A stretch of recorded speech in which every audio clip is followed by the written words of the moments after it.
साईं बाबा के दरबार की सबसे खूबसूरत बात यह है कि यहाँ हर किसी के लिए जगह है, चाहे वो किसी भी धर्म, जाति, वर्ग या समुदाय से हो। हर किसी का स्वागत खुल के किया जाता है। हेलो गाइस, मैं पहुंच चुकी हूँ साईं बाबा के दरबार में। साईं बाबा के भक्तों तक वो सारी नई सुविधाएं एवं जानकारी को पहुंचाने के लिए, जिससे कि उनके भक्त आराम से यहाँ दर्शन का प्लान कर पाए। चाहे वो भक्त निवास हो या प्रसादालय या फिर इस स्थान से जुड़ी हुई अन्य सारी जानकारी। साईं बाबा का दरबार शिरडी महाराष्ट्र के अहिल्या नगर में स्थित है। यहाँ से 5 किलोमीटर पर साई नगर शिरडी रेलवे स्टेशन है, जहाँ से ऑटो सिर्फ 50 रुपए में आपको टेम्पल पहुँचा देगी। अगर आप फ्लाइट से आ रहे हैं तो सिर्फ 14 किलोमीटर के डिस्टेंस पर शिरडी एयरपोर्ट है। यहाँ से 400 से 500 रुपए में कैब आपको पूरा टेम्पल तक पहुँचा देगा। अगर आप पुणे, मुंबई या फिर नासिक से आना चाहते हैं बाई बस तो MSRTC बस अवेलेबल है। वहीं बेंगलोर और चेन्नई से भी आपको प्राइवेट बसेस की सुविधा मिल जाएगी। अगर आप अपने पर्सनल व्हीकल से आ रहे हैं तो पार्किंग की टेंशन बिल्कुल भी मत कीजिएगा, पार्किंग आपको आराम से मिल जाएगा। यहाँ पहुँचने के बाद सबसे पहला क्वेश्चन यही होता है कि रुकना कहाँ है। देखिए, टेम्पल के आउटसाइड में आपको काफी सारे होटल्स मिल जाएंगे, ओनली 1000 to 2000 के बजट में। लेकिन साईं बाबा के ट्रस्ट द्वारा यहाँ आपको कई सारे भक्त निवास भी देखने को मिलेंगे। साईं बाबा संस्थान और साईं बाबा आश्रम, इस प्रकार के भक्त निवास आपको केवल 200 से 300 रुपए में अच्छा खासा 24 आवर्स चेकआउट का रूम देंगे। और यहाँ आप जब कभी भी आइएगा आपको काफी भीड़ देखने को मिलेगा, क्योंकि सारे साईं भक्त सबसे पहले यही आश्रम में आके रुकते हैं। इन भक्त निवास में आप मैक्सिमम 2 दिन के लिए बुकिंग कर सकते हैं। यहाँ बुकिंग ऑनलाइन भी होती है और ऑफलाइन भी होती है। ऑफलाइन बुकिंग के लिए सारे इंडिविजुअल को अपनी ID कैरी करनी होगी। यहाँ अच्छा खासा स्पेस है तो आपको रूम पक्का मिल ही जाएगा। और जो न्यूली मैरिड कपल है वो अपने साथ मैरिज सर्टिफिकेट जरूर कैरी करें। अगर आपको स्टे नहीं लेना है, उसी दिन निकल जाना है, तो यहाँ और भी कई सारी सुविधाएं आपको मिल जाएंगी। यहाँ लॉकर अवेलेबल है जहाँ आप आराम से अपना लगेज रख सकते हैं। फ्री में बाथरूम, वॉशरूम, ड्रिंकिंग वाटर सब कुछ यहाँ पे आपको मिल जाएगा। और यही भक्त निवास में प्रसादालय भी है, जहाँ श्रद्धालुओं को प्रसाद के रूप में दिन भर भोजन कराया जाता है। सुबह 10 बजे से लेकर रात 9 बजे तक ये स्थान खुला रहता है। आप कभी भी जाके भोजन कर सकते हैं। और अर्ली मॉर्निंग 9 बजे के पहले यहाँ नाश्ता भी मिलता है।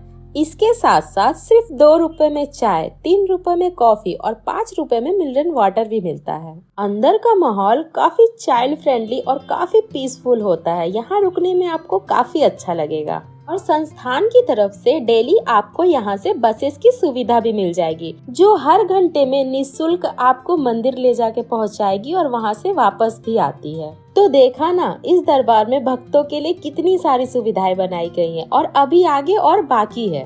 भक्त निवास से रेडी होकर हम भी आ गए हैं मंदिर यात्रा करने के लिए।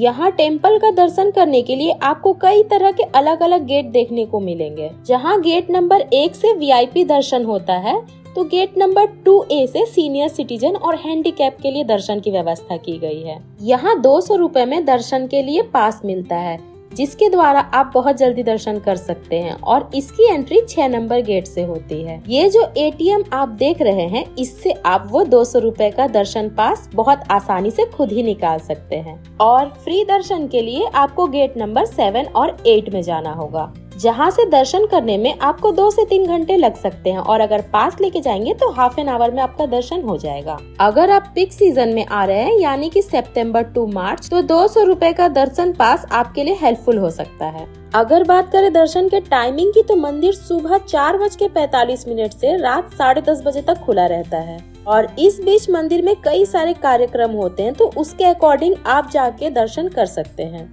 अंदर मोबाइल फोन या फिर किसी भी तरह का इलेक्ट्रॉनिक डिवाइस अलाउड नहीं है। साईं बाबा संस्थान की तरफ से यहाँ पर कई सारे लॉकर बनाए गए हैं, जहाँ केवल 5 रुपए में आप अपना फोन जमा कर सकते हैं। और यहाँ पर शूज काउंटर है, जहाँ निःशुल्क आप अपने जूते उतार के रख सकते हैं। मोबाइल अलाउड ना होने के कारण अंदर की चीजें हम आपको दिखा नहीं सकते, पर बता जरूर सकते हैं। दर्शन के दौरान आप जब तक लाइन में रहेंगे तब तक आपको बाबा का लाइव दर्शन टीवी पे होता रहेगा। ऐसे ही आप अंदर पहुँचेंगे, आपको साईं बाबा का ये मूर्त देखने को मिलेगा, जिसमें वो सोने के चेयर पर विराजमान है। उसी के ठीक नीचे बाबा का समाधि स्थान है। इसके बाद अंदर आपको दीक्षितवाड़ा म्यूजियम भी देखने को मिलेगा, जिसमें साईं बाबा के द्वारा यूज करी गई चीजें रखी हुई है। उनके वस्त्र, बिस्तर, बर्तन और कई सारी चीजें आपको वहाँ देखने को मिलेगी। अंदर मेडिटेशन हॉल के साथ साथ उनके कई सारे प्रिय भक्त के समाधि स्थान भी मौजूद है और ये सारी चीजें देखने के लिए आपको खुद ही यहाँ आना होगा। यहाँ हर भक्तों को प्रसाद और उदी दी जाती है और इसके अलावा आपको और प्रसाद लेना हो तो आप बाहर से भी ले सकते हैं। मंदिर से निकलकर जब आप दूसरी तरफ जाएंगे तो आपको देखने को मिलेगा द्वारका माई। जब साईं बाबा शिरडी रहने लगे तो कुछ समय तक गुरु स्थान के नीम के पेड़ के नीचे रहने के बाद उन्होंने इस पुरानी मस्जिद को अपना निवास स्थान बना लिया था और बाद में यही जगह द्वारका माई के नाम से प्रसिद्ध हुई। द्वारका माई की सबसे खास पहचान थी यहाँ जलने वाली वो पवित्र धूनी जिसे बाबा ने स्वयं अपने हाथों से जलाई थी और वो आज तक जल रही है। इसी धूनी से मिलने वाले राख को ही उदी कहते हैं जिसे भक्तों में प्रसाद के रूप में बांटा जाता है। बाबा को दीप जलाना बहुत पसंद था। द्वारका माई के अलावा भी आसपास के स्थानीय मंदिर में भी दीप जलाते थे, इसलिए वो वहाँ के कुछ दुकानदारों से तेल मांगा करते थे। लेकिन एक दिन दुकानदार ने बाबा को तेल देने से मना कर दिया। वहाँ से बाबा द्वारका माई वापस लौट आए और फिर बाबा ने पानी से दिए जलाए थे और मान्यता है कि ये दीप पूरी रात जलता रहा। ये देखकर दुकानदारों को अपनी गलती का एहसास हुआ और उन्होंने बाबा से माफी मांगी और बाबा ने उन लोगों को माफ कर दिया। और ये पास में है छावड़ी, ये उस समय का कोर्ट हुआ करता था। यहाँ गांव की समस्याओं पर बात होती थी और द्वारका माई से यहाँ तक साईं बाबा को बहुत प्यार से लाया जाता था। उन्हीं क्षणों की याद में आज भी हर गुरुवार को यहाँ से जुलूस निकाला जाता है। ये स्थान है मुख दर्शन का। यहाँ से आप बाबा के मुख दर्शन के लिए भी लाइन लगा सकते हैं और उसी रास्ते आगे यहाँ मिल जाएगा आपको ये दक्षिण मुखी हनुमान टेम्पल।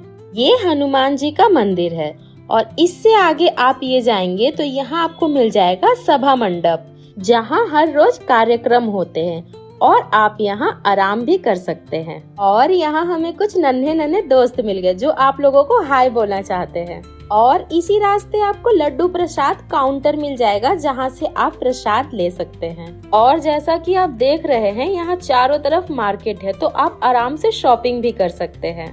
यहाँ आपको काफी सारे ड्राई फ्रूट्स के शॉप देखने को मिलेंगे जो थोड़े सस्ते होते हैं। दर्शन करके अगर आप गेट नंबर 4 से निकलेंगे तो यहाँ पर आपको ये मिलेगा आई लव साईं बाबा का ये स्थान। इसे सेल्फी पॉइंट भी कहते हैं, यहाँ लोग फोटोग्राफ्स लेते हैं। उसी के जस्ट बगल में ही आपको यहाँ एक गार्डन देखने को मिल जाएगा, श्री साई पालकी गार्डन। यहाँ पे भी ढेर सारे लोग आते हैं और सारे अपने फोटोज लेते हैं। जब बाबा पहली बार शिरडी आए थे तो यहाँ इसी जगह पर मालसापति ने आओ साई कह के उनको पुकारा था और तभी से साईं बाबा द्वारका माई में रहने लगे और मालसापति साईं बाबा के परम भक्त कहलाने लगे। अब हम आए हैं मंदिर से लगभग 1 किलोमीटर के डिस्टेंस पर यह साईं प्रसाद आलय में। ऐसा कि मैंने आपको पहले ही बताया था बस के बारे में, वो मंदिर से बस आपको यहाँ पे भी लेके आते हैं। साईं बाबा द्वारका माई में अपने हाथों से अपने भक्तों को खाना बनाकर खिलाते थे। उसी प्रथा को चलाते हुए साईं बाबा ट्रस्ट ने इस प्रसादालय की शुरुआत की। कोई भी साईं भक्त यहाँ भूखा नहीं रह सकता। यहाँ हर रोज अन्नदान होता है। हर रोज हजारों लोगों को यहाँ निःशुल्क खाना खिलाया जाता है। अगर आप देख रहे हैं तो ये देखिए इतनी बड़ी व्यवस्था है जहाँ हर रोज श्रद्धालु आकर प्रसाद के रूप में भोजन ग्रहण करते हैं। साईं बाबा के दर्शन करने आने वाले सारे श्रद्धालु यहाँ आकर प्रसाद का स्वाद जरूर चखते हैं। ये प्रसादालय सुबह 10 बजे से रात के 10 बजे तक खुला रहता है। कोई भी श्रद्धालु किसी भी वक्त जाके भोजन कर सकता है। दोस्तों, इस वीडियो में मैंने पूरी कोशिश की कि संपूर्ण जानकारी आप लोगों तक पहुँचा दूं। अगर इसके अलावा भी आप लोगों के मन में कोई सवाल हो तो कमेंट बॉक्स में पूछ लेना, मैं जवाब जरूर दूंगी। और सभी लोग मिलके बोलिए जय साईं बाबा की, सबका मालिक एक।